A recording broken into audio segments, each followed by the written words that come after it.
लाल मिर्च होती थी बहुत ज़्यादा, उसको सुखा के रख लेते थे और फिर इन दोनों का कम्बिनेशन बना के चूख बना के महीने की बना ली, 15 दिन की बना ली, ख़त्म होगी, फ्रेश फिर बना ली। तो ऐसे चलता रहता था।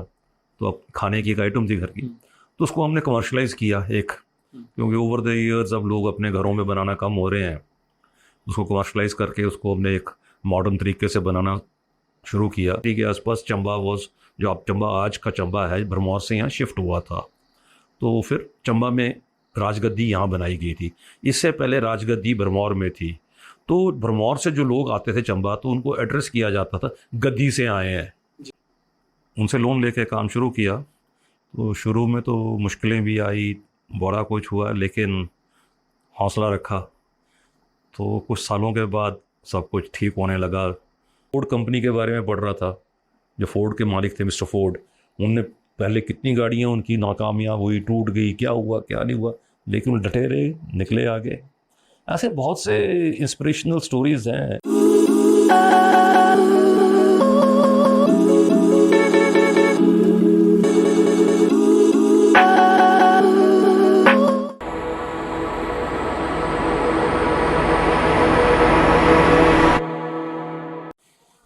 नमस्कार, मैं विकास शर्मा। आज चंबा में पंकज चोपड़ा जी के पास, जो कि बहुत सी चीज़ों के लिए जाने जाते हैं। कुछ एक चीज़ें मैं बताना चाहूँगा पहले।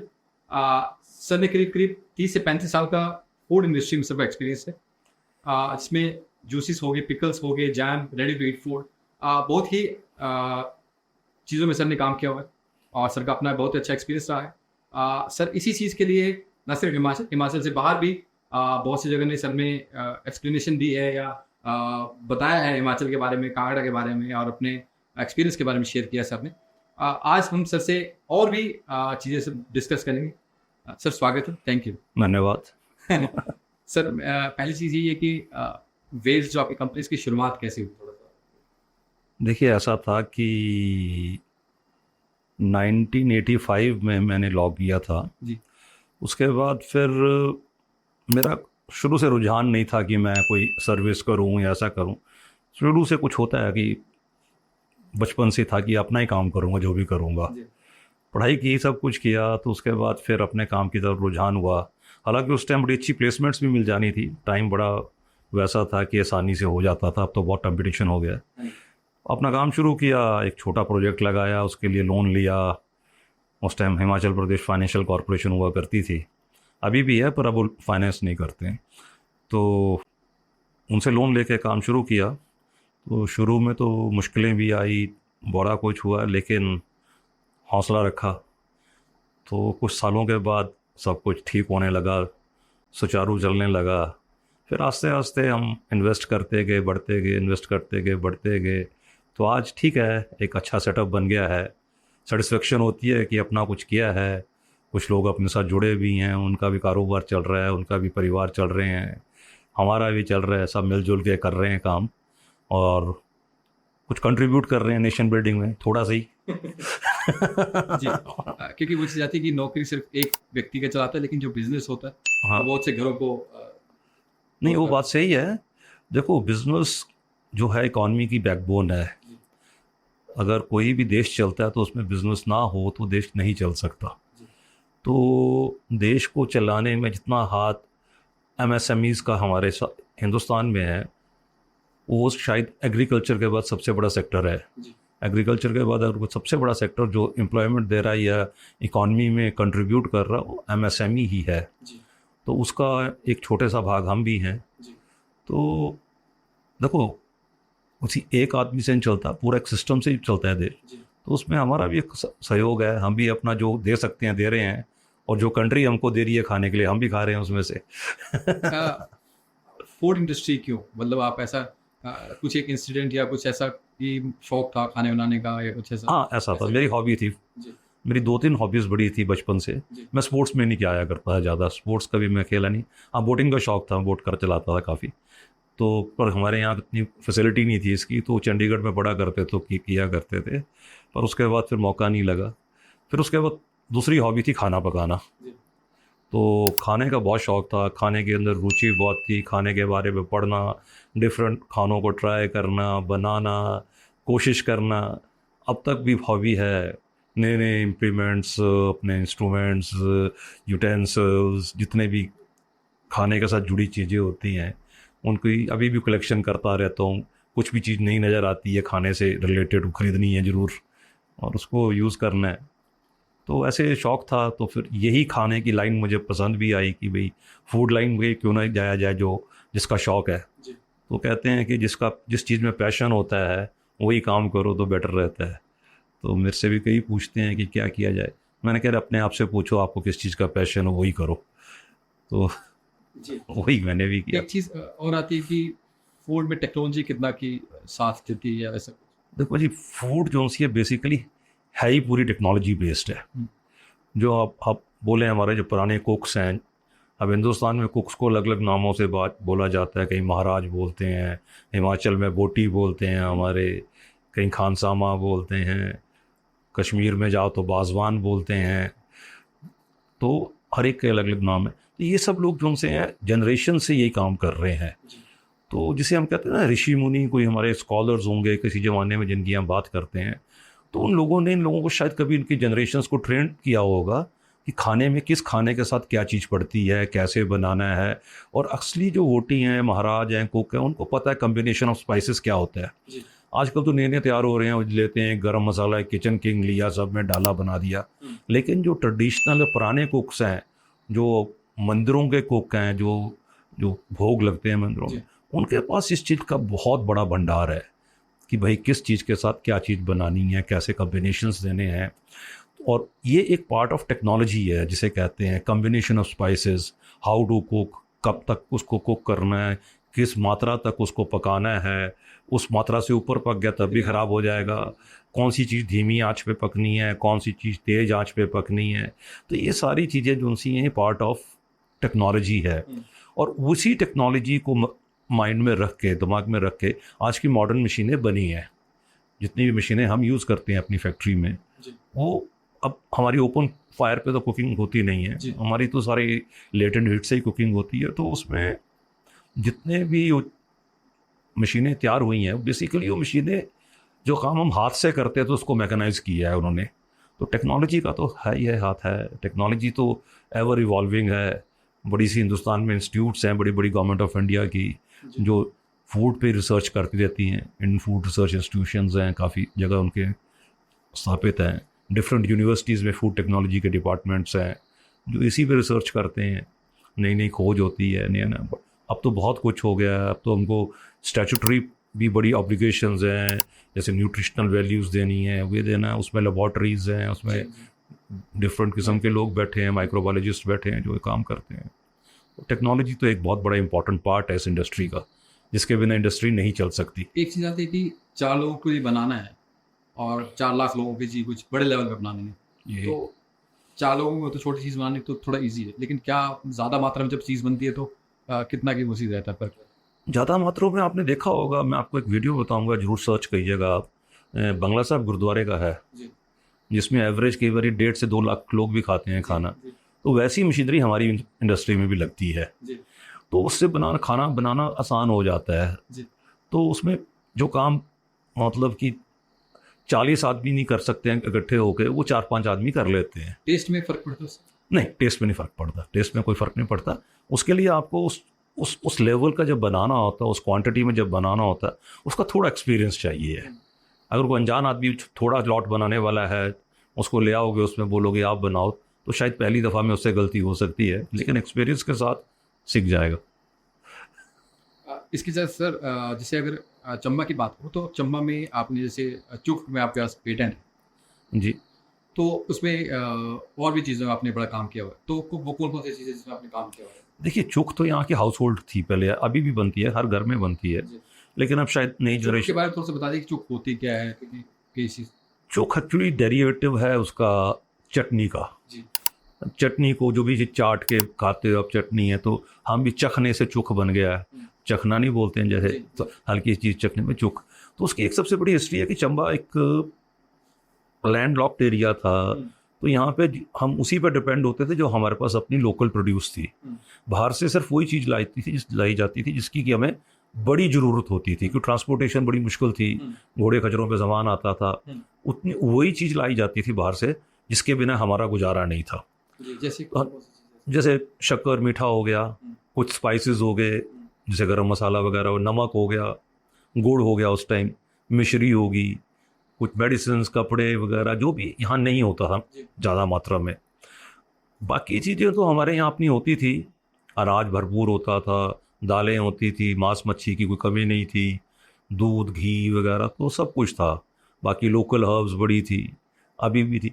तो उसमें हमारे पास सिर्फ एक प्रॉब्लम थी कि हमारे पास अचार के लिए कोई चीज़ नहीं होती थी। अच्छा, यहाँ आम नहीं होता था चंबा प्रॉपर में, चंबा रियासत में तो होता था, अभी भी डिस्ट्रिक्ट में होता है, लेकिन चंबा तो आम इतना होता नहीं था कि हर घर पहुँच सके। वो अपने खाने पीने का सीजनल फ्रूट की तरह यूज़ हो जाता था, लेकिन अचार के लिए नहीं होता था। कोई और सब्जी फल नहीं होते थे सरप्लस कि जिनका अचार बनाया जा सके। तो सिर्फ गलगल होता था हमारे पास सरप्लस, और गलगल का अचार भी बनाते थे और गलगल का रस भी निकाल के रख लेते थे।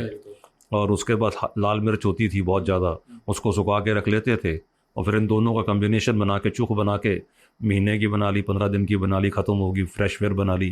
तो ऐसे चलता रहता था। तो अब खाने की एक आइटम थी घर की, तो उसको हमने कमर्शलाइज़ किया एक, क्योंकि ओवर द ईयर्स अब लोग अपने घरों में बनाना कम हो रहे हैं। उसको कमर्शलाइज़ करके उसको हमने एक मॉडर्न तरीके से बनाना शुरू किया, पर मेथड हमने पुराना ही अपनाया उसमें जैसा होता है उसका। पर लेकिन उसके साथ कुछ चीज़ें टेक्नोलॉजी के हिसाब से उसको बनाने में इस्तेमाल करते हैं, एडिटिव्स हम भी, लेकिन वो सारे नेचुरल होते हैं, कोई ऐसा कोई हार्मफुल कोई चीज़ नहीं पड़ती है। उसकी सर्टिफिकेशन हमारे पास बाकायदा रहती है। उसके बाद फिर हमने एक दो डेरिवेटिव्स और बनाए चूक के, जैसे कि लाल मिर्च की जगह हरी मिर्च का बनाना शुरू की, फिर लहसुन अदरक की बनाना शुरू की। तो ऐसे ऐसे कुछ प्रोडक्ट लाइन बढ़ाई। फिर बाकी जो लोकल पिकल्स, हमको उसके अंदर इनोवेशन की। गलगल का पिकल का हमने एक कुक्ड वर्जन निकाला। फिर राजमा पिकल को हमने यहाँ पे इनोवेट किया नए तरीके से, राजमा का पिकल कैसे बन सकता है। ऐसे बाकी ट्रेडिशनल पिकल्स तो जो कन्वेंशनल पिकल हैं हर जगह ही बनते हैं, वो हम भी बनाते हैं। कुछ chutneys, local fruit based chutneys हमने बनाई, जैसे प्लम है, एप्रिकॉट है, एप्पल है, पीच है, कीवी गलगल का कम्बिनेशन बनाया, मैंगो कीवी का कम्बिनेशन बनाया, ताकि एक कीवी हमारा जहाँ सरप्लस होता है, कि वो सरप्लस इन सेंस कि बड़ा फ्रूट तो चला जाता है मार्केट में, जो छोटा फ्रूट होता है जो मार्केटेबल नहीं होता है उसको हम प्रोसेस करते हैं, तो उससे एक स्पोर्टिंग यस, वैल्यू मिल जाती है फार्मर को, स्पोर्ट किस्म मिल जाती है कि कुछ वेस्ट नहीं जाता। थोड़े ही पैसे हम देते हैं उनको, पर एटलीस्ट उनको कुछ ना कुछ रिटर्न तो आती है उसकी भी। तो वो भी एक फ़ायदा हुआ उस चीज़ का, वो इनोवेशंस की। फिर उन्हीं में से हमने जूसेस, जैम्स, पिकल्स और वैरायटी बनाई की। फिर लेटेस्ट हमने अभी एक नया कंसेप्ट निकाला है, धाम्स ऑफ हिमाचल। हिमाचल के हर एक ज़िले से जहाँ पे धाम का प्रचलन है, धाम तो खैर पूरे हिमाचल में करती है, बाकी जगह कई जगह नॉनवेज धाम बनती है, कई जगह नॉनवेज को तो हम पैक नहीं कर सकते क्योंकि हमारी फैक्ट्री में अलाउड ही नहीं है ये। तो हमने उस धाम को हर जगह का सिलेक्ट किया है। चंबा की मदरा सेलेक्ट कर लिया, कुछ दो आइटमें जो विलुप्त हो गई थी धाम से, उनको रिजेवनेट करने का हमने लिया कि चलो उनको दोबारा इंट्रोड्यूस करते हैं कि चंबा की धाम में ये भी कभी एक हिस्सा हुआ करती थी जो अब नहीं बनती हैं, जिसमें अनारदाने का खट्टा और कुल्थ है, तो उसको दोबारा से इंट्रोड्यूस करने की कोशिश की है। उसके कांगड़ा की धाम का काले चने का खट्टा और एक तेलिया माँ इंट्रोड्यूस किया है। आने टाइम पे हम सफ़ेद चने का जो मदरा बनता है कांगड़ा का, वो भी इंट्रोड्यूस करेंगे। मंडी की सेपू बड़ी, फिर बदाने का मिठा, बिलासपुर की धोतुआ दाल। तो बिलासपुर कांगड़ा जो है और हमीरपुर का एक ही कल्चर है, तो ऊना में जो है हमारा थोड़ा डिफरेंट रहता है, उसमें पंजाबी कल्चर ज़्यादा चलता है, तो वहाँ की दाम जो सी दैट इज़ वो थोड़ी डिफरेंट है हमसे। तो हमारी दाम की एक तो खासियत ये होती है कि प्याज, लहसुन और टमाटर वगैरह हमारी दाम में नहीं पड़ता है। तो हमने वही प्रोडक्ट्स जितने बनाए हैं जिसमें तीनों चीज़ें नहीं पड़ती हैं, क्योंकि ये प्योर सात्विक माने जाते हैं। टमाटर को भी सात्विक नहीं माना गया वैसे, हालांकि लोग कर लेते हैं कि टमाटर सात्विक का है, पर नहीं माना गया है। आप नैवेद्य पढ़ोगे तो उसमें इसको सात्विक नहीं माना गया है। तो वैसे उसी हिसाब से हमने वही चीज़ें सेलेक्ट की हैं जो प्योर सात्विक हैं। तो धाम्स ऑफ हिमाचल का कंसेप्ट शुरू किया। बाकी रेगुलर फूड्स तो हम बना ही रहे हैं, जैसे दाल मखनी, येलो दाल, राजमा, पालक पनीर, शाही पनीर वगैरह वगैरह, काफ़ी सी वैरायटी इसमें भी बना रहे हैं। तो उसमें हमारा फोकस है कि शायद हम एक्सपोर्ट करने की कोशिश कर रहे हैं, देखो अगर हो जाएगा, क्योंकि इंडियन फूड की, पैक्ड फूड की बाहर काफ़ी डिमांड है। तो उसको सोच में रखते हुए हमने ये वेंचर स्टार्ट किया है। तो देखते हैं अब कैसा रिस्पांस आता है। सर अभी एक 30-35 साल के करियर चैलेंजेस आते हैं, हाँ हाँ। तो वो चैलेंजेस कौन कौन से, मतलब कैसे कैसे चैलेंजेस? देखिए, सबसे बड़ा चैलेंज जब मैंने करियर स्टार्ट किया था, जी। उस टाइम सबसे बड़ा चैलेंज था फाइनेंस का। जी। उस टाइम फाइनेंस इजीली अवेलेबल नहीं था। अब तो बैंक काफ़ी लिबरल हो गए हैं, गवर्नमेंट बड़ा सपोर्ट कर रही है, गवर्नमेंट की गारंटीज भी हैं फाइनेंस के लिए। तो मतलब स्टार्टअप्स के लिए गवर्नमेंट बहुत इनिशिएटिव्स दे रही है, इनिशिएटिव ले रही है और इंसेंटिव्स बहुत दे रही है। कई किस्म की सब्सिडीज़ हैं, कई किस्म के इंसेंटिव्स हैं, बहुत कुछ है अब तो। लेकिन जब हमने स्टार्ट किया था उस टाइम रेट ऑफ इंटरेस्ट 22% हुआ करता था, और वो भी कंपाउंडिंग पे। और फाइनेंस नहीं मिला करता था, बैंक बड़े स्ट्रिक्ट थे, कोलेट्रल्स बहुत चाहिए होती थी, जिसके पास कोलेट्रल नहीं है वो काम शुरू नहीं कर सकता था। तो हमारे पास एक उस टाइम एक अच्छी बात ये थी कि जो फाइनेंशियल कॉरपोरेशंस थी स्टेट्स की, वो कोलेट्रल नहीं लिया करती थी। तो हिमाचल प्रदेश फाइनेंशियल कॉरपोरेशन ने भी हमसे कोलेट्रल नहीं लिया था, उसी वजह से मेरे को फाइनेंस मिला था। पर फाइनेंस बहुत महंगा था, तो उसकी वजह से उसको रीपेमेंट, उसके खर्चे निकालना बहुत मुश्किल था, क्योंकि ज़्यादातर लोग अपनी ही पूंजी पे काम करते थे उस टाइम पे, बैंक से फाइनेंस नहीं लेते थे। और कंपटीशन ये था कि जो पूंजी अपनी लगाएगा तो नेचुरली वो कंपटीशन आपको देगा, क्योंकि उसने इंटरेस्ट नहीं पे करना है, कुछ नहीं करना है। पर जब आपने इंटरेस्ट पे करना है, सब कुछ पे करना है, तो आपकी कॉस्ट ज़्यादा जाएगी। तो उसके साथ कंपटीशन करने में इतना प्रॉफिट होता नहीं था जो हम। तो रीपेमेंट में प्रॉब्लम्स आई, शुरू में डिफ़ॉल्ट्स हुए, कई किस्म के नोटिस आते थे, कई किस्म की मुश्किल आती थी। फिर उनको जाना, ठीक कराना, रीशेड्यूल कराना, कभी क्या करना, फिर थोड़ा फाइनेंस लेके कोई ब्रिज फाइनेंसिंग करानी, कोई कुछ कराना। तो ऐसे करके 10-12 साल निकाल लिए थे हमने इनिशियल। उसके बाद फिर स्मूथ हो गया था, लेकिन इनिशियल 10-12 साल बहुत स्ट्रगल किया। और ऐसा नहीं है, लोगों ने भी कॉपरेट किया उस टाइम, काफ़ी अच्छे लोग होते थे फाइनेंशियल कॉरपोरेशन में भी, बैंक्स में भी, अभी बहुत अच्छे लोग हैं। लोग कॉपरेट करते हैं, ऐसी बात नहीं है। वो देखते हैं कि अगर आप वाकई सही महीने में कुछ काम कर रहे हो तो हेल्पफुल लोग इस दुनिया में कमी नहीं है, ऐसा नहीं है, बहुत लोग हैं जो आपको मदद करते हैं। तो वैसा हुआ, मैं थैंकफुल हूँ। कई लोगों का नाम नहीं ले सकता जिन्होंने मेरी मदद की हुई है बहुत ज़्यादा। एक और चीज़ आती है सर कि इतने साल तक एक जैसा टेस्ट बरकरार है जी, एक बार तो आपने बैच लॉट बना दिया, लेकिन क्या दूसरी बार भी वैसा ही टेस्ट? बिल्कुल वैसा ही बनता है हमारा ना, हर चीज़ कंट्रोल्ड रहती है। एक तो सारी चीज़ें नाप तोल के पड़ेंगी, इवन पानी भी तोल के पड़ेगा अगर पड़ता है किसी प्रोडक्ट में। उसके बाद तो कुकिंग टाइम पूरा फिक्स्ड रहता है, किस टेम्परेचर पे कितनी देर इसको रखना है, गेजेस लगी रहती हैं, उसी गेज पे हम पूरा डिपेंड करते हैं। टाइमर्स लगे रहते हैं, जैसे टाइमर बंद होगा बजर बज जाएगा, या कुछ ना कुछ सिस्टम बना के रखा है, उसी टाइम आपको उसको ऑफ करना है, वो टाइमिंग से ही काम होगा। वो हमने ओवर द ईयर्स एक फार्मूलेशन जिसे कहते हैं बना लिया है, उसी फार्मूलेशन पे सारे काम होते हैं। तो टेस्ट की कंसिस्टेंसी बनी रहती है उससे।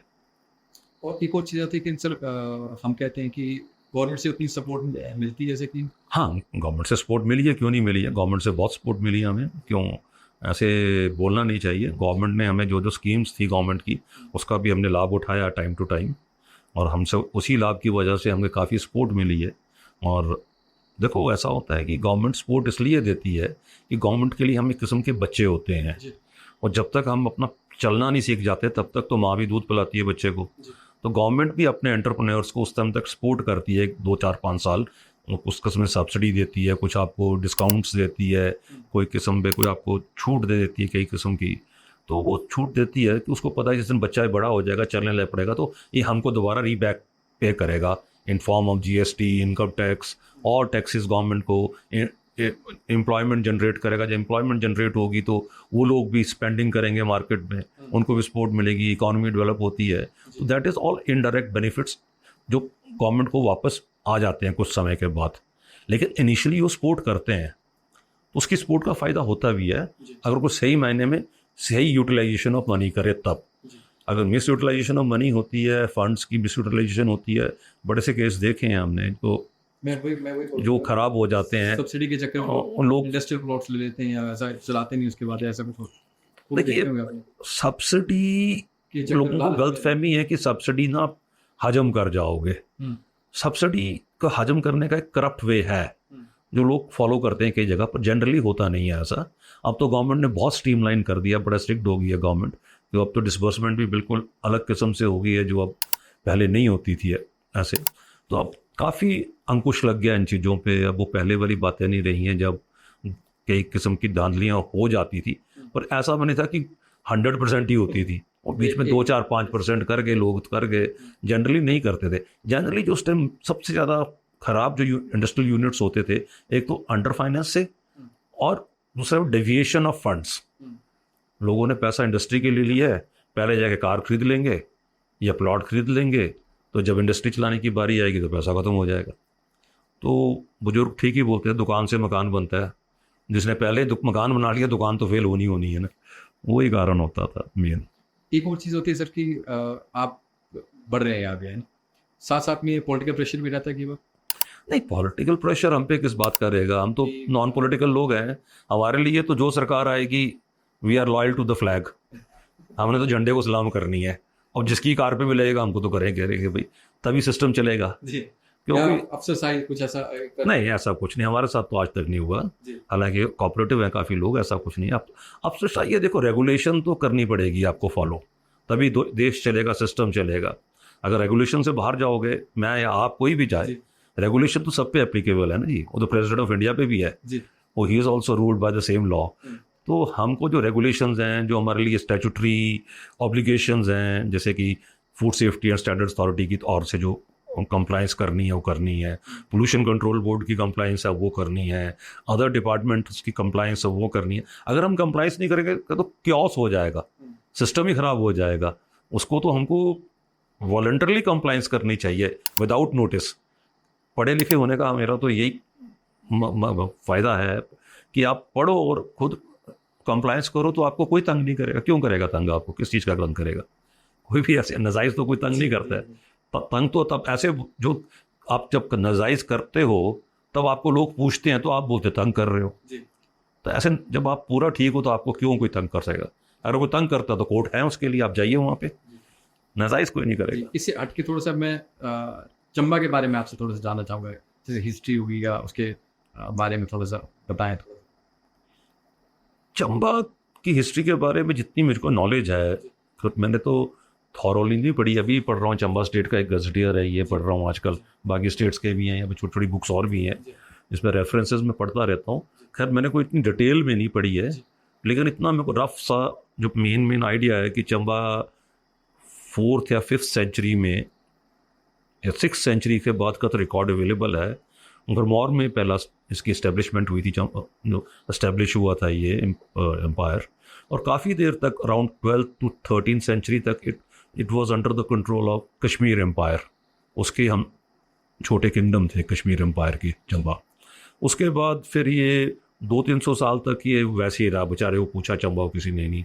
फिर मुगल्स के अंडर आ गया, मुगल्स वर द एम्पायर्स, उसके अंदर चंबा को रिकग्निशन मिली।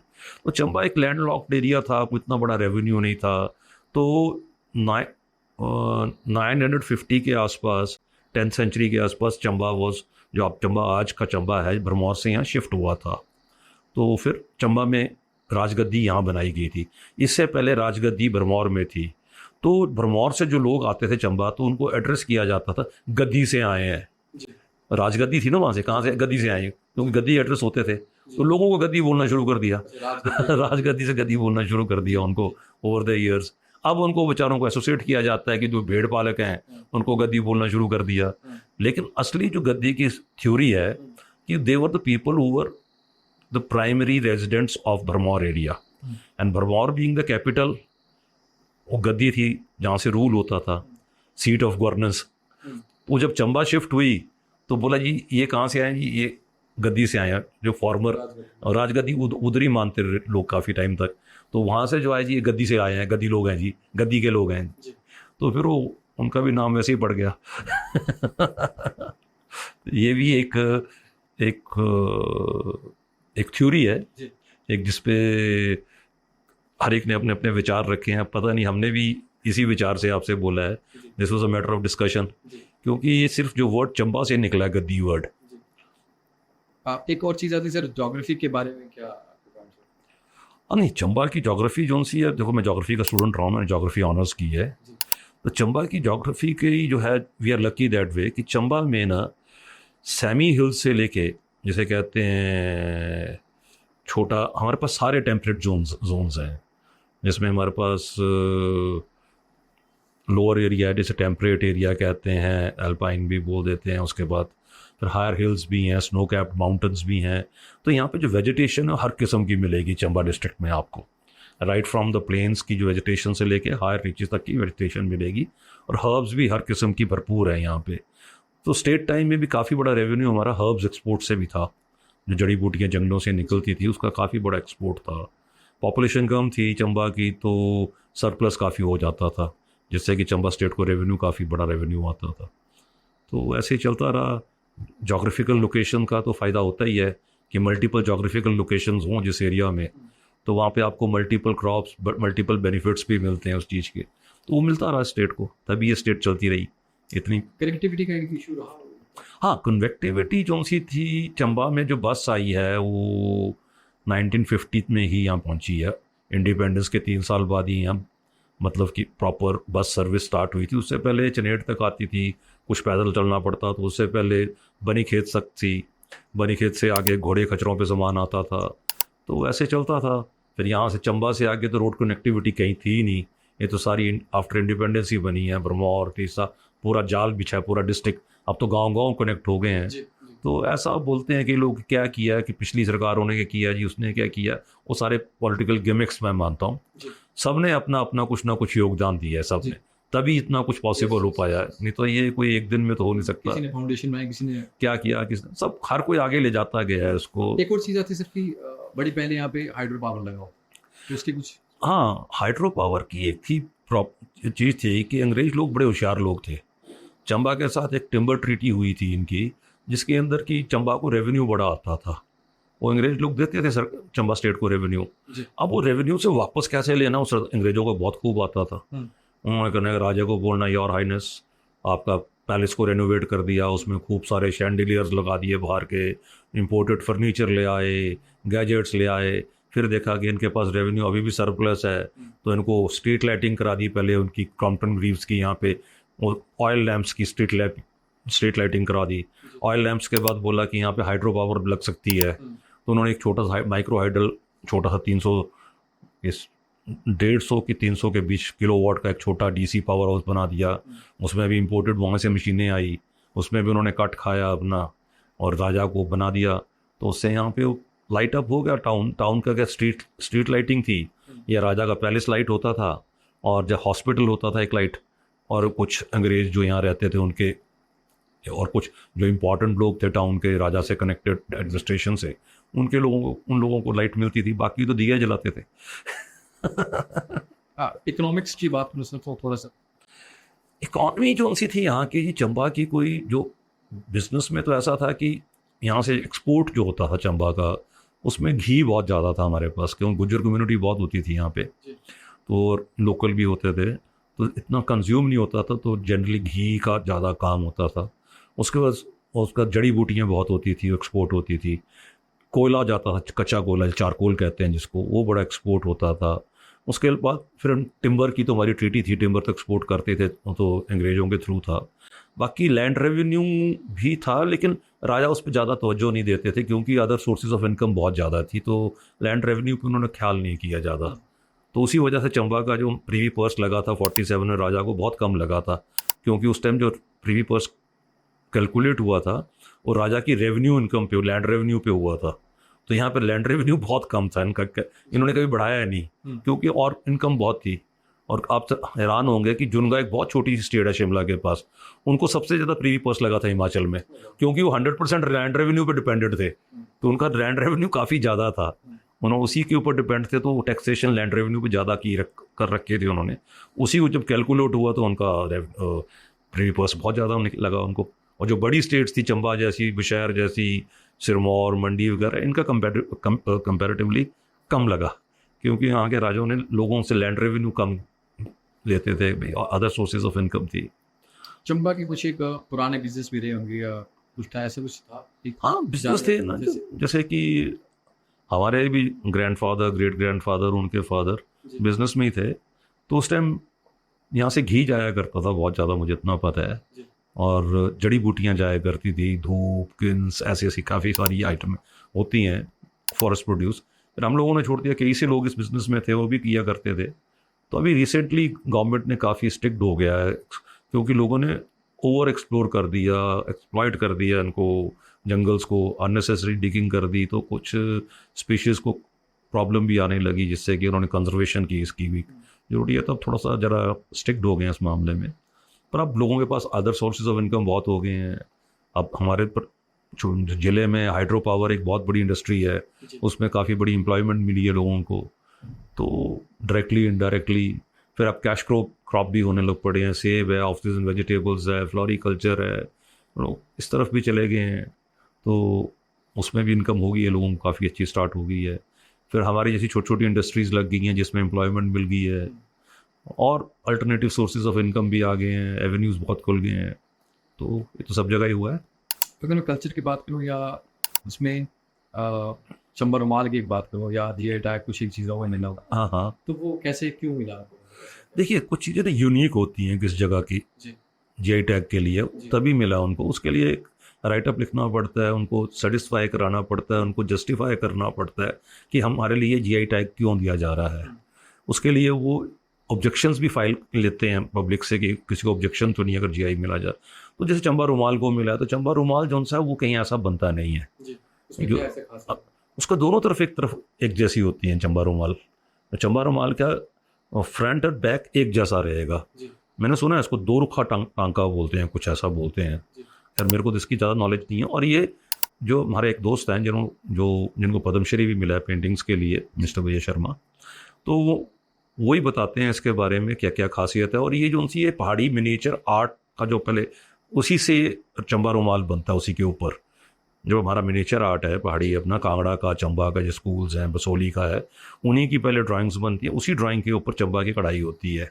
और जनरली ये माइथोलॉजिकल थीम्स पे होती थी। अब लोग कोई सीनरी है बना रहा है, कोई क्या बना रहा है, हर कोई अपना अपना बना रहा है, पर ये यूनिक है यहाँ का एक।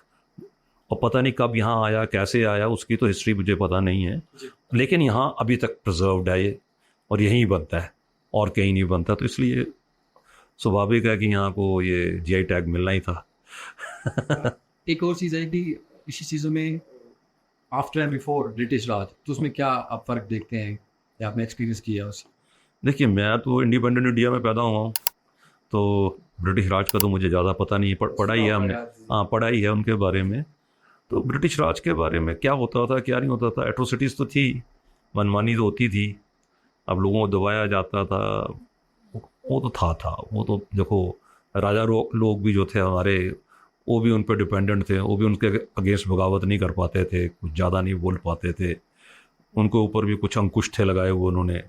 जैसे अब यहाँ पे ज़िले में डिप्टी कमिश्नर बैठता है, तो उस टाइम राजा के टाइम एक रेजिडेंट कमिश्नर होता था अंग्रेज, जी जो रेजिडेंट कमिश्नर था उसी के थ्रू सारी फाइल्स मूव होती थी, जो ऊपर अप्रूव होने के लिए जानी है, कुछ जाना है, राजा ने कुछ ऑर्डर किया है तो वो विद इन द जो राजे की जो पावर्स है उसके अंडर है में आता है कि नहीं आता है। अगर नहीं आता है, राजा की पावर में है, तो फिर वो रेफ़र होता था हायर अथॉरिटीज़ को, जहाँ से उसको इम्प्लीमेंट करने की परमिशन ली जाती थी। जैसे अभी स्टेट्स भेजती हैं अप्रूवल के लिए सेंटर को, वही सिस्टम था एक किस्म का, वही था बस। और जैसे मान लीजिए एक तरफ भरमौर वाली साइड है और एक तरफ पांगी वाली साइड, तो कनेक्टेड कैसे रहता है लोग, क्योंकि कल्चर दोनों का अलग अलग है। नहीं, दोनों वैलीज अलग है तो कल्चर तो अलग होगा ही होगा। भरमौर का कल्चर इसलिए ठीक है कि भरमौर जो सी थी वो ईजिली एसेसिबल थी चंबा के लिए। हालांकि हार्श विंटर वहाँ पे भी होता है, लेकिन वहाँ पे कोई आने जाने के लिए पास नहीं था, तो 12 महीने आप लोग आ जा सकते थे भरमौर से। तो भरमौर और चंबा का जो लिंक था वो राजधानी शिफ्ट होने का भी यहाँ और वो भी होने का, वो इसीलिए बना रहा कि भरमौर वॉज एसेसिबल और चंबा का ही पार्ट था, और बाकी के सारे चंबा के एरियाज बड़ी आसानी से 12 महीने एसेसिबल थे मेन कैपिटल चंबा से। पांगी नहीं था, पांगी के बीच में साच पास पड़ता था और हाई माउंटेन्स थे, तो वो साल में 2-3 महीने 4 महीने ही एसेसिबल रहता था, और बड़े डिफ़िकल्ट एरिया था पांगी। और पांगी आज भी जाओ तो लोगों की कैश क्रॉप की वजह से इकॉनमी बहुत राइज़ की है, क्योंकि हर जगह परमात्मा कुछ ना कुछ टाइम के बाद कुछ ना कुछ देता है। वो देर है देर नहीं है, तो शायद देर के बाद उनका भी अंधेरा ख़त्म हुआ है। अब वहाँ पे कैश क्रॉप भी हो रहा है, एप्पल प्लांटेशंस भी हो रही हैं, अदर बेनिफिट्स भी उन लोगों को मिल रहे हैं जिसका फ़ायदा उठा रहे हैं वो लोग भी। तो ये तो अब स्वाभाविक है कि बड़े साल उन्होंने बेचारों ने उनके बुजुर्गों ने कैसे काटे हैं, तो उसका बेनिफिट अब उनको मिल रहा है। देखो ना, अब उनकी भी जो है पीछे के जो उन्होंने सेक्रीफाइसेस किए हैं, उसका कुछ फ़ायदा तो मिलेगा ही मिलेगा उनको। एक और चीज़ की अभी चंबा को बैकवर्ड एक डिस्ट्रिक्ट बोला गया। इंस्पिरेशनल डिस्ट्रिक्ट बोलते हैं उसको, वो दिया गया है, टैग लगाया गया है। उसके जो पैरामीटर्स हैं कुछ और हैं, ऐसा बैकवर्ड एज सच हम नहीं बोल सकते इसको। यहाँ भी पढ़े लिखे लोग हैं, सारे लोग हैं, बड़े अच्छे अच्छे लोग हैं, बड़े कामयाब लोग हैं, ऐसी बात नहीं है। लेकिन उसमें कुछ पैरामीटर्स है जो गवर्नमेंट ऑफ इंडिया डिसाइड करती है। उस पैरामीटर्स को पूरा ना जो नहीं करता तो उसको एस्पिरेशनल डिस्ट्रिक्ट की घोषणा की जाती है। हम ही नहीं है, हिंदुस्तान में बहुत से डिस्ट्रिक्ट्स हैं ऐसे, हिमाचल में एक दो और भी हैं वैसे। तो वो एक चीज़ अलग है, उसका फ़ायदा हमें उठाना चाहिए। अगर उसमें कोई हमें बेनिफिट मिलते हैं, कोई स्पेशल ग्रांट्स आती हैं या कुछ स्पेशल स्कीम्स मिलती हैं हमको उसका under that scheme of aspirational district, तो उसका फ़ायदा उठाना चाहिए। तो वो तो हमने उठाया है, उठाएंगे भी। एक चीज़ और आती है कि एजुकेशन का कितना की रोल मतलब कि रहा है यहाँ पे, इंस्टीट्यूशंस कितने हैं? देखिए, ऐसा था कि एजुकेशन, अगर आप पार्टीशन से पहले की बात करें, और जब हिमाचल बना था 1948 में अप्रैल 15 को शायद, जब एक टेरिटोरियल काउंसिल बना था यहाँ पे, एक सेंट्रली एडमिनिस्ट्रेटेड प्रोविंस बनी थी ये, तो तब जो चंबा स्टेट के जो सर्विसेज में थे, स्टेट सर्विसेज में मैक्सिमम लोग वही एडमिनिस्ट्रेशन में लाए गए थे। बिकॉज उस टाइम कोई अभी सिविल सर्विस यूपीएससी वगैरह का गठन नहीं हुआ था, अभी कोई एग्जामिनेशन सिस्टम नहीं चला था, कुछ ऐसा नहीं चला था। तो लोग यहीं से, सभी स्टेट से जो स्टेट सर्विसेज में लोग थे, उनको ही आईएएस आईपीएस की उपाधियाँ दे के, या पुलिस चीफ की, एडमिनिस्ट्रेटिव चीफ की, आप बताइए, उनको बनाया गया था। तो मैक्सिमम शेयर उस टाइम चंबा का रहा था।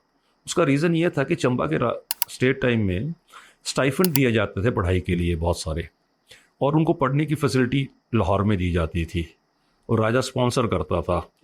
और कई और इंजीनियरिंग कॉलेजेस के लिए, मेडिकल कॉलेजेस के लिए भी स्टेट हेल्प करती थी एजुकेशन में।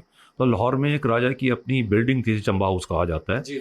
अभी भी पाकिस्तान गवर्नमेंट ने उसको बहुत इंपॉर्टेंट बिल्डिंग के रूप में उसको प्रिजर्व किया हुआ है, और वो बड़ी बहुत बड़ा एरिया चंबा हाउस का, और बड़ी खूबसूरत बिल्डिंग है उसका। मैं यूट्यूब में भी देख रहा था एक दिन। हाँ हाँ, तो उस बिल्डिंग में कुछ एरिया था, बहुत बड़े एरिया में, जहाँ पे स्टूडेंट्स को रहने की व्यवस्था थी। और काफ़ी से बच्चे यहाँ पे जब एग्जामिनेशन देने के लिए भी वहाँ जाते थे, जैसे कि 10वीं का या 12वीं FA का कहते थे, तो उसका तो वहाँ देते स्टूडेंट जाते थे। तो राजा ने इस चीज़ एजुकेशन के ऊपर तो व्यवस्था की हुई थी। उसके बाद हमारी सरकार ने भी किया आगे आके, अब भी जो मौजूदा सरकार है वो भी कर रही हैं, तो उसका फ़ायदा उठाया है। लेकिन एक प्रॉब्लम रही है कि चंबा रेस्ट ऑफ हिमाचल से अलग कटा हुआ रहा है, जिसकी वजह से रेस्ट ऑफ हिमाचल में क्या हो रहा है हमारी ज़्यादातर जनता को नहीं पता लगता रहा। तो वो इस चीज़ से वंचित रहने की वजह से बड़े थोड़े से पीछे रह गए एजुकेशन के मामले में। जैसे कि जो पेस बाकी स्टेट ने पकड़ा, यहाँ को अब पकड़ रहे हैं ये, क्योंकि पहले हमारा आना जाना नहीं था बाकी स्टेट के साथ, कोई मिल मिलाप नहीं था, हमारा पंजाब के साथ लिंक था। तो पठानकोट जाके जो देख के आते थे उसी को बड़ा आइडियल मान लेते थे। तो पठानकोट में जैसे लोग देखने वैसे उन्होंने बड़े तो बेस्ट है, हम भी वैसे ही बनेंगे। लेकिन स्टेट जो हमारी थी वो इन्फ्लुएंस रही और एजुकेशन सिस्टम से, उन्होंने बेनिफिट्स लिए, उन्होंने सब कुछ किया। तो उन लोगों को हम नहीं देख पाए, हमारी अपनी बात नहीं कर रहा हूँ मैं, मेजॉरिटी ऑफ द लोग, तो उनको उसका बेनिफिट नहीं ले पाए, थोड़ा टाइम लगा उसमें उनको। तो इसी वजह से थोड़ा सा हम इस मामले में पीछे रह गए हैं। लेकिन अब नहीं, अब नई जनरेशन जो उनसी है बहुत आगे जा रही है, बहुत बढ़िया कर रही है। इंटरनेट, हाँ जी, मॉडर्न एजुकेशन का, इंटरनेट का, ये चीज़ें तो सपोर्ट करती हैं। सोशल मीडिया ये तो बहुत एजुकेट कर रहा है। इसकी एडिक्शन भी है पर फ़ायदे भी बहुत हैं। एडिक्शन ही है कि थोड़ा टाइम के बाद शायद ये दूर हो जाएगी, क्योंकि कहते हैं ना, नहीं है ना, अभी तो सबको शौक है, हर कोई लगा हुआ है कि फिर एक टाइम आता है कि कहते हैं यार अब बहुत होगी नॉलेज काम का ही देखेंगे। एक और दूसरा सेक्टर था हेल्थ का। हाँ, तो हेल्थ के ऊपर कितना डिपेंडेंट है, मतलब कि देखिए हेल्थ पे अभी भी थोड़ी हमारे पास प्रॉब्लम है। काफ़ी से केस यहाँ से रेफ़र किए जाते हैं टांडा को, और लेकिन टांडा भी एक मेडिकल कॉलेज ही है, इंस्टीट्यूशन है। तो हमारा मेडिकल कॉलेज भी चंबा में बन तो गया, काफ़ी सालों से एजुकेशन हो रही है, लेकिन उसका इंफ्रास्ट्रक्चर प्रॉपर बनने में कुछ टाइम लगेगा। कुछ तो बन गया है, कुछ तो बन भी रहा है। तो मेरे को लगता है 1-2 सालों में शायद ये सब ठीक हो जाएगा। तो यहाँ से जो रेफ़र होते हैं बाहर केस, वो वही होंगे जो यहाँ पे नहीं ट्रीट हो सकते हैं। अदरवाइज मैक्सिमम तो यहाँ होने चाहिए और होंगे भी। अभी भी बड़ा अच्छे, अभी भी बहुत फैसिलिटी है, लोगों को सब कुछ मिल रहा है। अब देखो, अब एक हॉस्पिटल में शाम को 100-200 मरीज आता है, तो उसमें से 1-2 को रेफ़र कर दिया जाए तो कोई, मेरे हिसाब से कोई अब डॉक्टरों की भी अपनी एक कंपल्शन रहती है कि बेसिक हाँ, फैसिलिटी तो है यहाँ पे। बेसिक है, काफ़ी अच्छी फैसिलिटीज़ हैं, काफ़ी से ऑपरेशंस होते हैं, सब कुछ होता है। लेकिन अब कई बारी फैकल्टी नहीं है पूरी, यहाँ पे डॉक्टर्स नहीं है, कई बारी वो ट्रांसफ़र हो गए हैं, में बीच में गैप में कुछ टाइम के लिए कुछ को मरीज ऐसे आ जाते हैं तो उनको रेफ़र करना पड़ता है। लेकिन जब वो वापस आ जाते हैं, उनकी पोस्टिंग्स हो जाती हैं, तो फिर नॉर्मल हो जाता है वैसे ही। ये तो रहता है, पर लोग हाइप कर जाते हैं ना। बस आपको सारा साल सुख मिलता रहे, एक दिन दुख दुख थोड़ा सा मिल जाए तो चीखने लग पड़ते हैं लोग। एक और चीज़ है कि बाकी जगह पे या अर्बन एरिया पे सुनते हैं कि योगा आयुर्वेदा या वेलनेस, हाँ, तो यहाँ पे उतना सुनने को नहीं मिलता है। नहीं नहीं, यहाँ पे काफ़ी होता है, काफ़ी। यहाँ पे वो योगा डे पे मैं भी कंट्रीब्यूट करता हूँ थोड़ा बहुत। जी वो बैनर शैनर लगा के हम भी थोड़ा मोड़ा जूस वगैरह सर्व कर देते हैं सवेरे सवेरे। जी तो यहाँ पे आयुर्वेदा वाले जो हॉस्पिटल है, यहाँ पे आयुर्वेदा डिपार्टमेंट के लोग वो बड़ा अच्छा सा ऑर्गेनाइज करते हैं। और यहाँ की लोकल संस्थाएं हैं जो, जैसे या कि उतना जैसे काफ़ी सी संस्थाएं हैं, चंबा जैसे मान लीजिए, विश्व हिंदू परिषद है, जी और सोशल ऑर्गेनाइजेशंस बहुत सारी हैं जो इससे लिंक्ड है, जो करवाती हैं अच्छी क्या सी। वो टूरिज्म के साथ जोड़ के कुछ अच्छी यहाँ पे बिजनेस। देखो, टूरिज्म से जोड़ने का काम जो है अब सरकार का नहीं है साहब। तो सरकार हर काम तो करेगी नहीं। जी सरकार तो गवर्नेंस के लिए है ना, एडमिनिस्ट्रेशन के लिए है। जी अब हमारा काम भी सरकार ही करेगी तो फिर हम क्या करेंगे? जी जी सरकार अपना काम, सरकार को सरकार का काम करने दो। जी अब योगा जो से सरकार आपको सपोर्ट करती है, सब कुछ करती है, तो उसके लिए कुछ इंस्टीट्यूशंस अपनी खोली जाएं, अपना कुछ सिस्टम बनाया जाए, जो इंटरेस्टेड लोग आएंगे उनके पास। जैसे पालमपुर में भी खुला है ना, वो क्या कायाकल्प वगैरह खुला है। हाँ, तो वैसी इंस्टीट्यूशन तो, अब इंस्टीट्यूशन जो खोलनी है वो तो पब्लिक का काम है, या आपकी कोई सोसाइटीज़ का काम है, या मिलजुल के ही होगा। अब हर काम तो सरकार नहीं कर सकती ना। हम तो सरकार से ज़्यादा अपेक्षा करते हैं, हम तो कहते हैं सरकार घर में आके खाना भी हमको दे दे। ऐसा होगा नहीं ना। पर कुछ एक चीजें सर जैसे देखो, हमारे प्रदेश में एक बहुत बड़ी विडंबना है कि हमारा माइंडसेट जो सा है ना, हम हर चीज़ सरकार से ही ढूंढते हैं, अपेक्षा करते हैं सरकार हमको सब कुछ दे दे। नौकरी भी सरकार से ही ढूंढते हैं, सरकारी नौकरी चाहिए हो। भाई, सरकार के अलावा भी बहुत दुनिया चलती है। सरकार सिर्फ एडमिनिस्ट्रेशन के लिए बनी है, गवर्नेंस के लिए बनी है।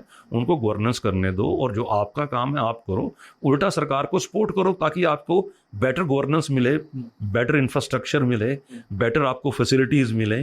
जो जो हो सकता है बेटर सरकार आपके लिए करे, तो तभी हो सकता है जब हम सरकार की सपोर्ट करेंगे, जी सरकार के लिए रेवेन्यू जनरेट करेंगे। अब सरकार से अपेक्षा करेंगे आप ही हमारे को सब कुछ दो, तो सरकार कहाँ से लाएगी? उसी चीज़ के आपको आ रहा सर कि अभी लोग चाहते हैं कि मैं अपना बिजनेस करूँ या कुछ करूँ, तो कौन कौन से सेक्टर है जहाँ पे बच्चे थोड़ा सा जा सकते हैं देखिए, मैंने आपसे पहले भी कहा, पैशन के उसके बाद। बच्चों के अंदर ना एक, हर एक बच्चे में एक गुण होता है। कहते हैं ना, every child is born with a special skill. एक तो हमको उसकी स्किल ढूंढनी चाहिए, उसका शौक किस काम में है, उसी काम में उसको लगाना चाहिए। ऐसा नहीं है कि पेरेंट्स ने बोल दिया तूने इंजीनियर बनना है, तूने डॉक्टर बनना है, जैसे पहले बोलते थे सब। किसी ने पूछा जी इंजीनियर बनना है जी, डॉक्टर बनना है जी। अब सारे डॉक्टर बन जाएंगे, सारे इंजीनियर बन जाएंगे, तो किसी को गाड़ी भी चलानी है, जी किसी को ऑफिस में फाइल्स भी तो लेके जानी है, किसी को घर में पानी की व्यवस्था भी करनी है, किसी ने आपकी बिजली की व्यवस्था भी करनी है, किसी ने आपको पैरामेडिक भी चाहिए आपको, किसी ने आपको टाइम टू टाइम मेडिसिन देनी है, कुछ देना। तो हर कोई आदमी की ज़रूरत है। किसी ने आपके लिए जूते भी बनाने हैं, किसी ने कपड़े बनाने हैं। तो ये हर समाज सब लोगों से चलता है, एक से नहीं चलता। जी तो वैसे ही हर एक में प्रतिभा जो है उसको खंगालो और करो काम, और सभी कामों में पैसा मिलता है। ऐसा कुछ नहीं है। वो पहले चले गए जमाने कि इसको इतने पैसे देने हैं, इसको देने हैं। अब जो काम करेगा उसको बहुत अच्छे पैसे मिलते हैं। लोग कई ऐसे काम करके बहुत ज़्यादा कमा रहे हैं जो कभी कोई सोच भी नहीं सकता। जी जी अब कई NGOs बनी, सुलभ शौचालय उसका एक एग्जाम्पल उदाहरण है। एक कितनी कामयाब संस्था चली, वो जी काम क्या किया उन्होंने, एक आपको सैनिटेशन प्रोवाइड की है जी अच्छी, जिसकी बहुत ज़रूरत है हमारे देश में। तो ऐसे ऐसे मेरा कहने का मतलब है कि जिस लोगों को, लोग जिन कामों को ऐसा ही समझते थे कि भाई ये डिग्निटी वाला नहीं है, तो यार हर काम में डिग्निटी है, आपको ढूंढने पड़ती है। बस अपने आप को डिग्निफाइड रखो तो डिग्निटी खुद मिलेगी। कुछ एक किस्से सर आपके जो अनटोल्ड, मतलब आपने पता ना होते हैं, जैसे किसी चीज़ के बारे में कुछ पता नहीं होती, तो वो 2-4 किस्से कुछ ऐसा? किससे तो क्या बताऊँ आपको। देखो जी, मैं परमात्मा से बहुत डरता हूँ और मेरे को कई जगह ऐसा महसूस हुआ कि इधर किसी ने मेरी मदद की है जिसकी कभी मैं होप ही नहीं कर सकता था। मैं आपको शुरू में बात बताता हूँ एक। जब मैं फैक्ट्री लगा रहा था, 87 की बात है, 88 की, 87-88 के बीच में, तो मैं हम नीचे थी, हमारी नीचे फैक्ट्री, तो उसका मैं एक्सकवेशन उस टाइम में जेसीबीज वगैरह नहीं होती थी, मैनुअली करवाई थी। तो मैनुअली जब करवा रहे तो मलबा इतना इकट्ठा हो गया आगे कि उस सड़क ही रुक गई सारी इंडस्ट्रियल एरिया की। मेरे को नोटिस आ गया कि आप इसको उठाओ, नहीं तो हम आपके ऊपर वो करेंगे, आपके ऊपर मतलब कि कुछ केस कुछ करने की। उन्होंने बता दिया कि आपने पब्लिक रोड को रोक दिया। अब मैं परेशान हो गया, तो यहाँ पे हमने एक जेई साहब को बुलाया, उनको बोला देखो जी, उन्होंने बोले 150 ट्रक मलबा है और एक ट्रक का, मैंने यूनियन होती थी उस टाइम यहाँ पे, तो उनसे पता किया तो उन्होंने कुछ पैसे मांगे और इतनी लेबर लगेगी। तो उस टाइम मेरी बिल्डिंग की जितनी कॉस्ट आनी थी ऑलमोस्ट उतना ही पैसा मलबा साफ़ करने का लग रहा था, तो उतना पैसा था ही नहीं मेरे पास। मैं तो परेशान हो गया, मैंने कैसे करूँगा कैसे करूँगा कैसे करूँगा। कुदरती यहाँ पे एक ट्रक का एक्सीडेंट हो गया हॉर्टिकल्चर के यहाँ पे, एक शीतला ब्रिज के आसपास। उन्होंने, मेरा प्रोजेक्ट चल रहा था बनी खेत में, तो उनसे क्रेन मांगी, उन्होंने क्रेन ना भेज के एक व्हील लोडर भेज दिया। तो मेरे कज़न वहाँ पे होते थे, पेट्रोल पंप के इंचार्ज थे एनएचपीसी की, उन्होंने बोला यार तेरा काम हो सकता है, मशीन आ रही है यहाँ पे प्रोजेक्ट की, उसको ट्रक को निकालने के लिए, और बेसिकली वो व्हील लोडर है, ट्रक तो निकाल देगा, वो बड़ी हैवी मशीन है, बहुत बड़ी मशीन थी वो, तो वो तेरा मलबा निकाल सकती है अगर आप वहाँ पे रिक्वेस्ट करो अथॉरिटीज़ को। तो मेरे फादर किसी टाइम पे एनएचपीसी के अंदर एडवाइजरी में रहे थे, तो जानते थे इंजीनियर्स वगैरह को, तो उनको फ़ोन किया, बोले जैसे से आपकी मशीन आ रही है तो जो आपका रेट है पर आर का, जो आपने हॉर्टिकल्चर से भी लेना है, बाकियों से भी लेना है, हमसे भी ले लेना, जी। तो हमारा भी थोड़ा सा कुछ 2-4 घंटे का काम है कर जाए। उन्होंने बोला कोई बात नहीं, ये रेट है हमारा, आपने लॉग बुक भर देनी, पैसे दे देने उसके, और हम, मैं इंस्ट्रक्ट कर देता हूँ, 2-4 घंटे आपका भी लगा देगा वो आ गया जी। वो सुबह 6 बजे लगा और 9 बजे तक सारा क्लियर कर गया मलबा वो।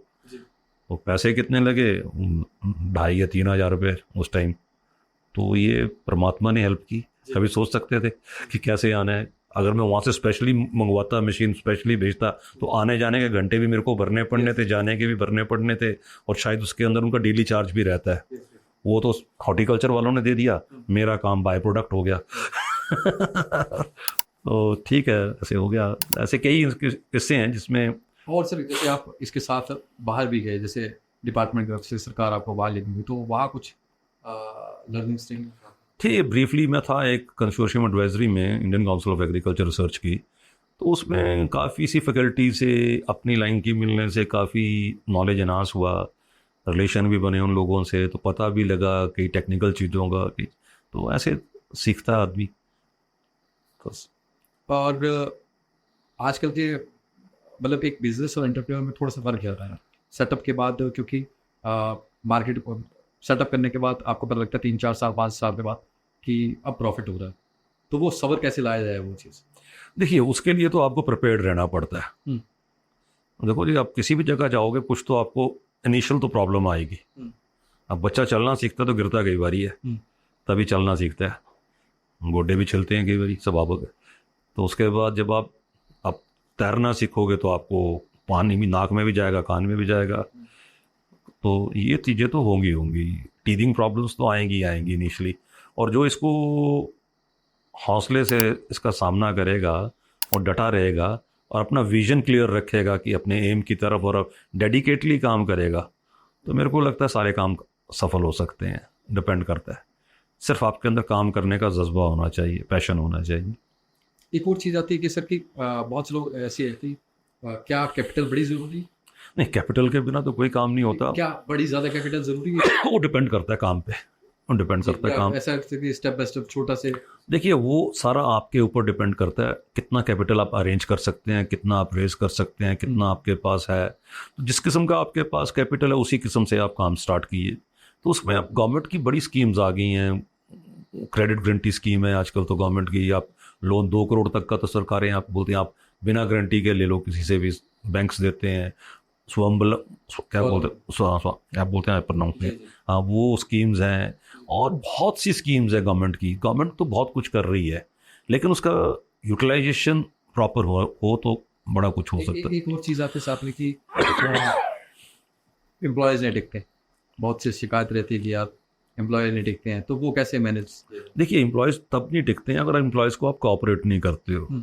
आप एम्प्लॉयज़ को प्रॉपर पे करो। देखो एम्प्लॉयज़ आपके पास टिकेंगे, इनिशियली हर कोई एम्प्लॉय आएगा वो कभी आपसे ज़्यादा एक्सपेक्ट नहीं करेगा, लेकिन जब वो देखेगा कि मेरे काम करने से इनका बिजनेस चलता है और ये काम भी ठीक हो रहा है, क्योंकि एम्प्लॉय को तो नज़र आता है सब कुछ कि माल जा भी रहा है, बिक भी रहा है, काम हो रहा है, फैक्ट्री चल रही है, सब कुछ हो रहा है, तो मेरे को इतने पैसे कम क्यों दिए जा रहे हैं। उनको टर्नओवर का, जब मेरा स्टाफ जो ऑफिस में बैठता है उनके साथ खाना सारे इकट्ठे काटते हैं, उनको पता कि टर्नओवर भी कितनी है, तब इतनी टर्नओवर होती है तो उसके इतने परसेंट तो मेरे को भी मिलना चाहिए भाई। तो उतना अगर आप देते हो उसको उसकी एक्सपेक्टेशन के हिसाब से, तो आपका एम्प्लॉय आपको छोड़ के क्यों जाएगा। मेरे पास तो 35-35 साल पुराने एम्प्लॉयज़ हैं, उनको अच्छे पैसे देते हैं जितने उनको मिलने चाहिए और जितने हम अफोर्ड कर सकते हैं। हम तो चाहते हैं उनको बहुत मिले, हम और तरक्की करें, हम उनको और सपोर्ट करें, पर जितनी मेरी कैपेसिटी है, जितना मैं दे सकता हूँ उतना मैं देता हूँ उनको, तो मेरे को छोड़ के कोई जाता नहीं है। वो क्या मतलब मेरे पास एक बड़ा अच्छा रहा कि मैंने किसी को भगाया ही है, छोड़ के कोई नहीं गया। जो कई कई होते हैं बीच में जो मिस्चीवियस जैसे लोग कभी आ जाते हैं, अब वो जिनको मुश्किल होता है टॉलरेट करना या काम के अंदर जिनकी वजह से बाकी लोग भी परेशान हो जाते हैं, तो उनको कई बार नमस्ते बोलने पड़ती है। तो एक वो सरकार भी बोल देती है, सस्पेंड कर देती है, टर्मिनेट कर देती है, तो उसमें ज़रा प्रोसीजर ज़्यादा होता है सरकारी। हमारा सिर्फ यही होता है यार कल से बस या नोटिस दे देते हैं महीने का, उसको विद 1 पे वगैरह उसको भेज देते हैं, चल जा भी शगन डाला तेरे को, अब गाओ घर में। समझाते हैं पहले तो, नहीं माने कोई तो फिर करना पर ऐसा बहुत रेयर होता है, बहुत रेयर होता है, बहुत कम होता है। तो अपने एम्प्लॉयज़ को आप जब तक आप एम्प्लॉयज़ का ख्याल करेंगे तो आपका जरूर करेंगे साहब, ये तो हाथ को हाथ है। ऐसा कुछ नहीं है। सर और मतलब आपके प्रोडक्ट कहाँ तक जाते हैं? देखिए मेरा प्रोडक्ट्स तो आप पैन इंडिया ही जाते हैं, आप समझो जी। हम अमेज़ॉन पे हैं, हमारी अपनी वेबसाइट है, उससे काफ़ी अच्छी सेल है, फिर फ्लिपकार्ट पे भी हैं हम, फिर हमारा अपना नेटवर्क है मार्केटिंग का जिसमें हिमाचल करते हैं हम, पंजाब के कुछ करते हैं जगह, कुछ हम हरियाणा भी जाता है, कुछ दिल्ली भी जाता है, बाकी छोटे मोटे ऑर्डर जैसे बॉम्बे से आ जाते हैं, कोई अहमदाबाद से आ जाते हैं, बट एज सच हमारा कोई नेटवर्क उन इलाकों में नहीं है मार्केटिंग का। मार्केटिंग का हमारा नेटवर्क जो उनसे कुछ पॉकेट्स हरियाणा की हैं जहाँ पे हम करते हैं, हिमाचल हम पूरा करते हैं, रूरल नेटवर्क नहीं हमारा, अर्बन ही है सारा हिमाचल में भी, क्योंकि हमारी प्रोडक्शन ही जितनी है उतनी हम कर पाएंगे। तो हमारा थोड़ा प्रोडक्ट की जो रेंज है वो थोड़ी हायर साइड पे भी है, जो रूरल में शायद नहीं बिक पाता है हमारा इतना ज़्यादा। जी। बिकता है पर ज़्यादा। आपका पर आगे का उस विजन और भी बड़ा है? अभी हमारा जी विजन ये है कि जो हम प्रोडक्ट बेच रहे हैं अभी तो उसी पैटर्न पे बेचेंगे, अगर इन्हीं प्रोडक्ट्स में जितनी रिस्पांस आएगा इन्हीं को एनहांस करेंगे, लेकिन जो हम food ready to eat canned foods में है इसके अंदर हम सोच रहे हैं कि एक्सपोर्ट के ऊपर हम थोड़ा रिसर्च कर रहे हैं, देख रहे हैं कि क्या स्कोप हो सकता है इसमें, तो कोशिश करेंगे कि थोड़ा एक्सपोर्ट करें, क्योंकि चंबा डिस्ट्रिक्ट से एक्सपोर्ट नेग्लिजिबल है। जी। तो यहाँ से फॉरेन एक्सपोर्ट होता है यहाँ से थोड़ी बहुत हैं यूनिट्स जो एक्सपोर्ट कर रहे हैं, लेकिन चलो हम भी थोड़ा बहुत कंट्रीब्यूट कर सके चंबा से अगर एक्सपोर्ट करने में, तो ज़रूर कोशिश है करेंगे।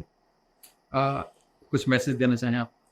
मैसेज तो मैं ये देना चाहूँगा नई जनरेशन को, कोई मेरी बात सुन रहा हो, कि यार आपके अंदर जो भी पैशन है आप उसको परस्यू करो, और सरकारी नौकरी अगर आप क्वालिफाई कर सकते हैं, जो सरकार का सिस्टम है जिस हिसाब से अगर आपको कर सकते हो तो ज़रूर कीजिए, लेकिन आप 100% भी सरकार पे डिपेंड ना रहें, अपने खेत खलियान में काम करो, उसमें इनोवेटिव चीज़ें लगाओ।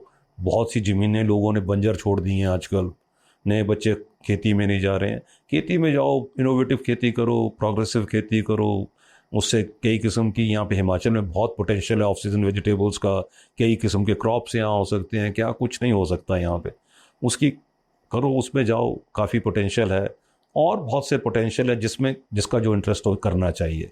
सिर्फ एक मेरी रिक्वेस्ट है कि सरकार से ही हर चीज़ ना ढूंढे, बस जो यहाँ पे है, और सरकारी नौकरी कोई आइडियल ना समझें कि भाई वही अल्टीमेट है।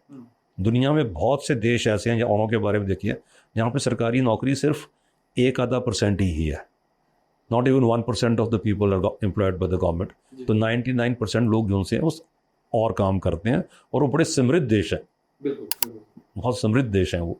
तो उनको देख के हमें भी फॉलो करना चाहिए। जी।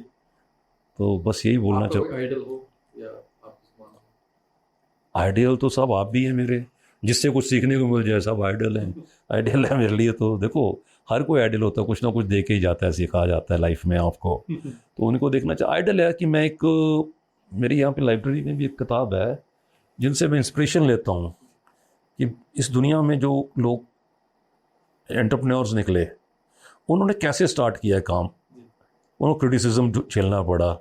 मैं आपको एक अभी याद नहीं आ रहा है, एक न्यूयॉर्क से एक शिप चला था, स्टीम शिप पहले।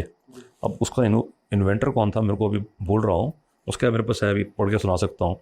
वो एक कॉमिक टाइप है, एंटरप्रेन्योर्स की किताब। तो उसमें जब सेल करने लगा तो लोग हार्बर पे आए, और बोले तो हार्बर से जैसे बाहर निकलेगा बंदरगाह से, ये डूब जाएगा, सड़ जाएगा। सब कमेंट कर रहे हैं, कोई क्या कर रहे हैं। और उस जिस बंदे ने चलाया उसने अपना पूरी लाइफ स्टेक पे लगा दी, पैसा यहाँ से वहाँ से उठा के। लेकिन उसका पहला ही वॉयज लंदन गया, वो जो जर्नी लंदन जाने में पहले 1 महीना लगती थी न्यूयॉर्क से लंदन, वो उसने हफ्ते में कवर की उस टाइम। वापस भी आया तो वो कामयाब हो गया, और उसको क्रिटिसिज्म मिला, उसने एक रिस्क लिया लाइफ का बहुत बड़ा। ऐसे फोर्ड कंपनी के बारे में पढ़ रहा था, जो फोर्ड के मालिक थे मिस्टर फोर्ड, उनने पहले कितनी गाड़ियाँ उनकी नाकामयाब हुई, टूट गई, क्या हुआ क्या नहीं हुआ, लेकिन वो डटे रहे, निकले आगे। ऐसे बहुत से इंस्पिरेशनल स्टोरीज हैं कि जो आपको सिखाती है कि हौसला नहीं हारना है आपने, कीप गोइंग। तो वही है। ठीक है, धन्यवाद। Thank you. ओके, धन्यवाद आपका।